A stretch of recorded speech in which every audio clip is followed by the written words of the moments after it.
Ecah duduk termangu di kursi teras depan rumahnya. Pandangan matanya tertuju pada satu titik. Pandangannya kosong, seolah tanpa makna. Sekali lagi Ecah menarik napas panjang, seperti ada beban yang ingin dihempaskannya melalui hempasan napas itu. Kembali terlihat kemurungan di wajah cantik itu. Kemurungan yang akan selalu datang bila ia termenung sendiri. Ecah sendiri tak tahu apa yang menyebabkan ia bermuram durja. Ecah hanya tahu bahwa ia telah terluka. Tanpa ia sadari, luka itu telah membuatnya murung tak menentu. Hampir setahun lamanya, Ecah merasa menanti sesuatu yang tak pasti. Sesuatu yang ia sendiri malu untuk mengakuinya.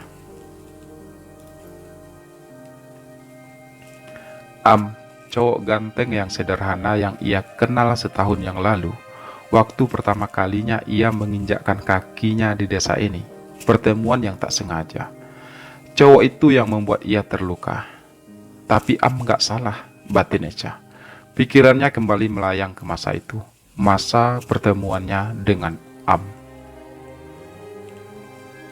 Maaf, boleh numpang tanya? Kata-kata pertama yang diucapkan Ecah pada laki-laki itu, ketika ia dan mobil pengangkut barang-barangnya itu sampai di sebuah gapura yang rusak. Kebetulan saat itu, lelaki itu melintas dengan sepeda motornya, berlawanan arah dengan mobil Ecah. Setelah tadi Ecah menyetop motor itu bersama pengemudinya yang memakai helm tertutup. Lelaki itu membuka helmnya ketika Ecah bertanya padanya. "Oh, boleh," jawabnya. "Ada yang bisa saya bantu?" Tanyanya melanjutkan sambil tersenyum dengan manis.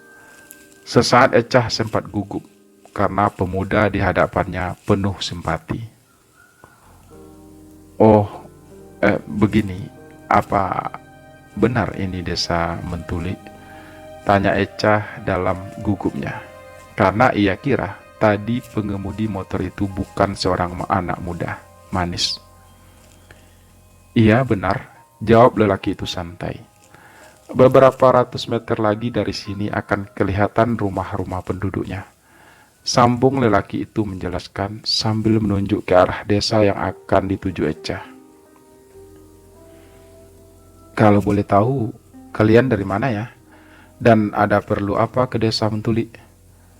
Lelaki itu bertanya lagi sambil melihat ke arah mobil pickup kijang yang berisi alat-alat perabot rumah dan beberapa barang lainnya. "Oh iya, maaf. Kenalkan, nama saya Ecah," ucap Ecah, kemudian mengulurkan tangannya yang disambut hangat oleh lelaki itu. "Nama saya Amrin, panggil saja Am." Setelah melepaskan tangannya, Ecah berucap lagi, "Saya dari kabupaten. Saya ditugaskan untuk menjadi salah seorang guru di SD Desa Mentulik ini." Ecah berhenti sejenak, mengatur napas. Pemuda itu masih menunggu penjelasannya. "Dan mobil ini sengaja saya sewa untuk mengantar barang-barang saya ke perumahan guru di Desa Mentulik bersama sopirnya juga," lanjut Ecah lagi. "Oh, jadi saudari Ecah seorang guru baru?" tanya Am sedikit diplomatis sambil mengangguk paham. Ecah balas mengangguk. "Perumahan guru masih jauh dari sini?" tanya Ecah kembali agak sedikit kaku. "Enggak juga sih, tapi kalau Bu Guru nggak keberatan, boleh saya ikut mengantarkan ke sana?" balas Am lagi menawarkan jasa. "Apa nggak merepotkan?" Ecah balik nanya, berusaha menolak dengan halus. "Oh, tidak apa-apa kok. Lagian saya lagi nggak mau kemana-mana," jawab Am bersikeras. Akhirnya Ecah mengizinkan Am mengantarnya. Ecah naik ke mobilnya kembali dan meminta sopirnya untuk mengikuti motor Am dari belakang. Sekitar 5 menit, Mereka pun akhirnya sampai di sebuah perumahan guru yang berada tidak jauh dari gedung sekolah tersebut. Mobil Ecah parkir di depan salah satu rumah guru yang memang masih kosong. Terdapat 4 buah rumah di situ. 3 buah rumah sudah berpenghuni. Lumayan bagus, batin Ecah, ketika ia sudah masuk ke dalam rumah itu. Ternyata tak seperti yang ia bayangkan. Desa ini jauh lebih maju dan lebih bersih dari apa yang ia pikirkan sepanjang perjalanan tadi.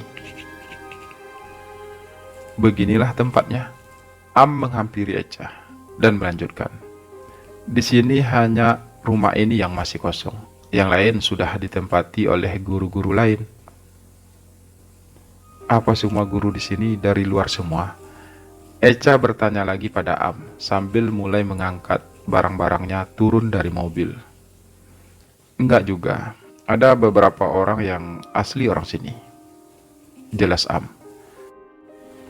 Emang berapa orang semua guru di sini? Tanya Ecah. 9, jadi 10 sekarang, jelas Am lagi. Ecah mengangguk lagi. Di hatinya terlintas pertanyaan dan rasa kagum. Siapa sebenarnya pemuda ini? Dia baik dan ramah, batin Ecah. Oh iya, rumah Pak Kades di mana ya? Tanya Ecah lagi, sambil terus mengangkuti barang-barangnya ke dalam rumah yang dibantu Am. Nggak jauh dari sini kok, nanti bisa saya tunjukkan. Sekali lagi Am menawarkan jasanya, dan Ecah tak kuasa menolak. Biar bagaimanapun, Amlah orang pertama yang ia kenal di desa ini, dan ia butuh Am sebagai pemandu.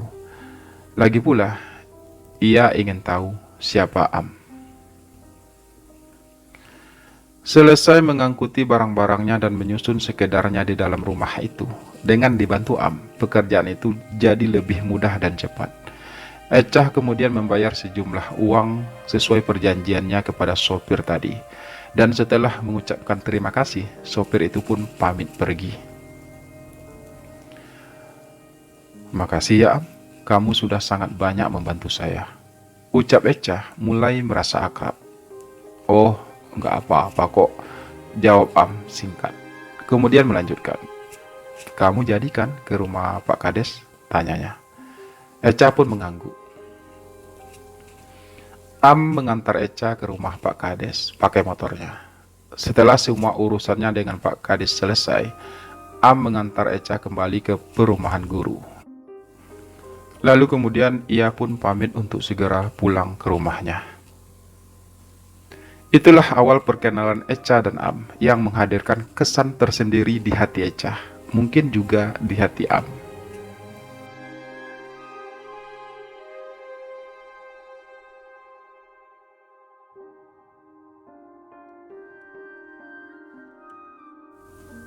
Am memang gitu, ia baik pada semua orang. Dian, seorang rekan guru Ecah yang asli dari desa Mentuli, menjelaskan kepada Ecah setelah Ecah mempertanyakan tentang pemuda itu. Am itu seorang yatim piatu. Sejak kecil, kedua orang tuanya sudah meninggal. Selama ini, ia tinggal bersama kakaknya. Ia bekerja sebagai nelayan di sungai bersama rekan-rekannya. Dian melanjutkan ceritanya.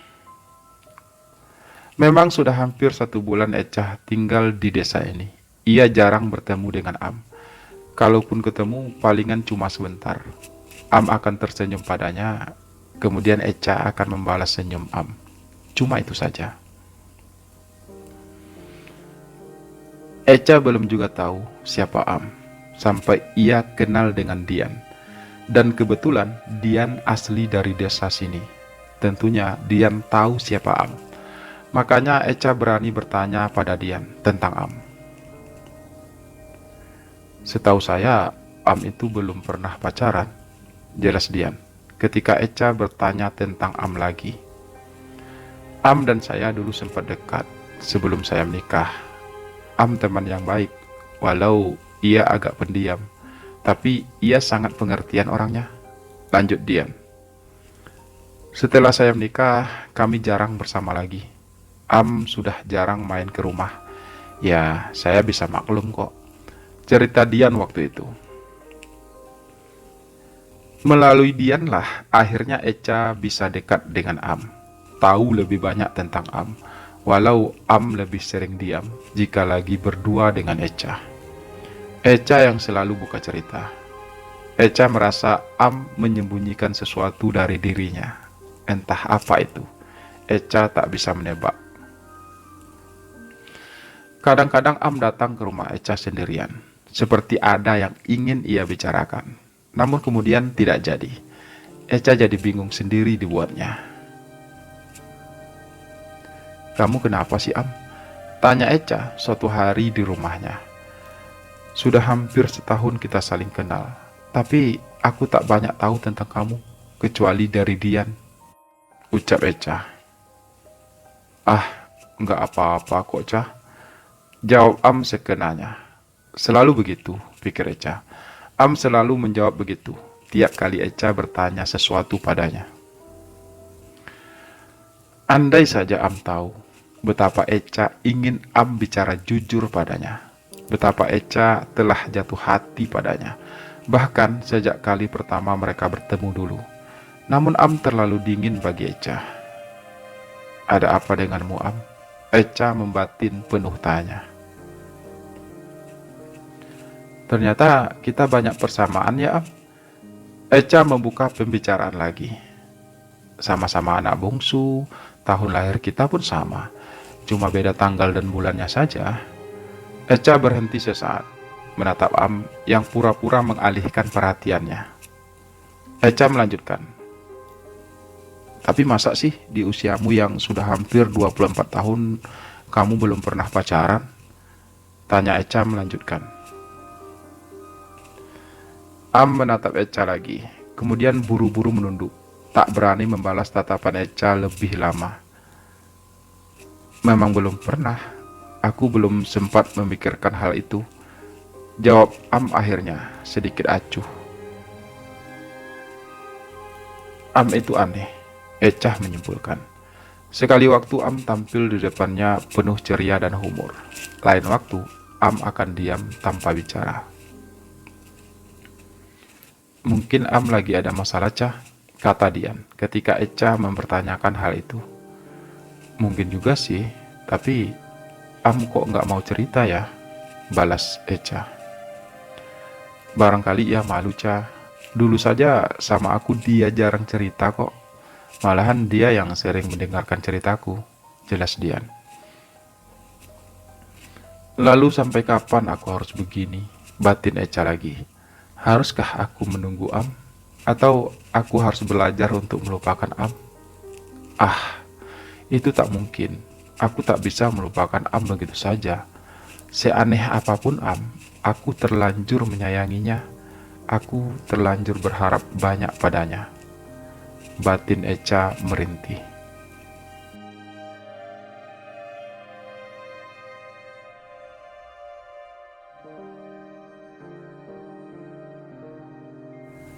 Sekarang sudah lebih dari 1 tahun penantian ini. Penantian yang tak pasti. "Ah, Am, tak mengertikah dirimu betapa aku membutuhkanmu?" Echa membatin sendirian. "Hai, Cah." Suara Dian mengagetkan Echa dari lamunannya. "Melamun aja." "Oh, kamu Dian, bikin saya kaget saja." "Enggak kok, saya enggak lagi ngelamun," jawab Echa dalam keterkejutannya. "Kamu enggak ke rumahnya Am, Cah?" tanya Dian kemudian setelah ia duduk di samping Echa tanpa pedulikan jawaban Echa barusan. "Ke rumah Am?" Kening Echa mengernyit. "Kenapa emangnya?" tanya Echa penasaran. "Loh, kamu belum tahu ya kalau Am lagi sakit?" ucap Dian. "Enggak," jawab Echa menggeleng. "Kamu tahu dari mana?"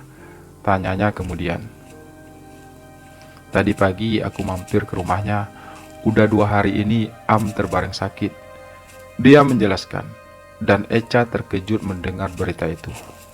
Pantas, udah beberapa hari ini dia nggak kelihatan, batin Echa lagi. Kebetulan hari ini hari Minggu, Eca libur, dan jarak rumah Am nggak terlalu jauh, bisa ditempuh dengan jalan kaki. Eca datang sendirian ke sana. Am terbaring lemah di atas dipan ruang tamu kakaknya. Badannya agak kurusan. Eca duduk di samping Am yang menatapnya sesaat. Kemudian seperti terpaksa Am tersenyum, lalu membuang muka. Am mengernyitkan kening. Am seperti menderita sakit yang sudah cukup lama. Tapi apa? Penyakit apa yang bisa membuat seorang Am yang kekar menjadi lemah tak berdaya? Eca benar-benar tidak tahu. Am sebenarnya sudah cukup lama menderita penyakit tumor pada paru-parunya. Bang Rio, abang iparnya Am, menjelaskan pada Eca ketika Eca duduk di kursi tamu agak jauh dari Am. Bang Rio dan istrinya menyediakan air minum di atas meja sambil ngobrol sama Eca. Sementara itu, teman-teman Am yang lain banyak yang berdatangan melihat keadaan Am. Tapi kenapa nggak dibawa ke dokter, Bang? Tanya Eca kemudian, prihatin. Am orangnya keras, dia nggak mau berobat, dia juga nggak mau dilarang melakukan pekerjaan yang berat-berat. Akibatnya yaitu, penyakitnya semakin parah. Sekarang ia pun gak mau dibawa ke rumah sakit. Katanya hanya buang-buang uang saja. Jelas Bang Rio lagi. Am kelihatan sudah pasrah dengan penyakitnya. Istri Bang Rio menyambung kata-kata suaminya barusan. Eca termenung beberapa saat. Berbagai perasaan bercampur aduk dalam pikirannya. Antara putus asa, kecewa, dan rasa iba berbaur di hatinya, yang membuat Eca kian sakit.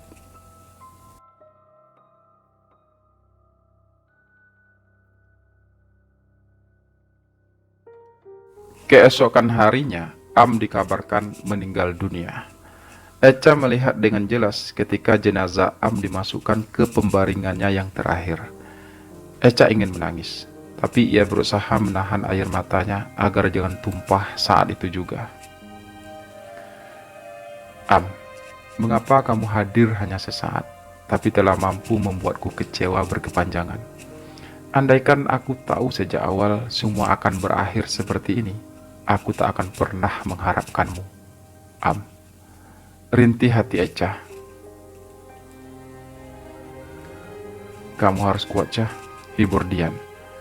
Am memang sangat baik, tapi kita harus bisa merelakan kepergiannya. Semua bukan kehendak kita. Ini takdir yang kuasa. Kata-kata Dian sedikit memberikan kehangatan di hati Eca yang pedih. Mungkin inilah alasannya mengapa Am lebih banyak diam, lebih memilih sendiri tanpa pacaran, dan selalu berusaha untuk berbuat baik. Karena ia tahu ia tak bisa bertahan lebih lama lagi hidup di dunia ini. Ucap Dian menyimpulkan, yang dijawab dengan anggukan kepala oleh Eca bersama tangisnya yang akhirnya tumpah. Maafkan aku, Cah. Terngiang kata-kata terakhir Am di telinga Eca. Sebenarnya dari awal aku sudah suka sama kamu, Cah. Tapi aku takut mengakuinya. Karena aku tahu ini pasti akan berakhir dengan sangat menyakitkan. Suara Am terdengar sangat pelan di telinga Eca, namun mampu menembus relung hati Eca. Dan akhirnya Am pun menghembuskan napas terakhirnya. Eca sangat terpukul bila mengingat semua itu. Kini Eca sadar bahwa Am memang telah tiada. Ia harus kuat dan harus bisa merelakan kepergian Am untuk selamanya. Am pergi dengan meninggalkan sejuta kenangan yang tak akan mudah untuk Eca lupakan. Am pergi dengan meninggalkan cintanya di hati Eca. Kini Eca hanya bisa pasrah, karena Am akan tetap menjadi sejarah dalam perjalanan hidupnya. Hanya satu yang pasti, Eca akan selalu menyayangi Am. Aku juga sayang kamu, Am. Tegas hati Eca. Mantap.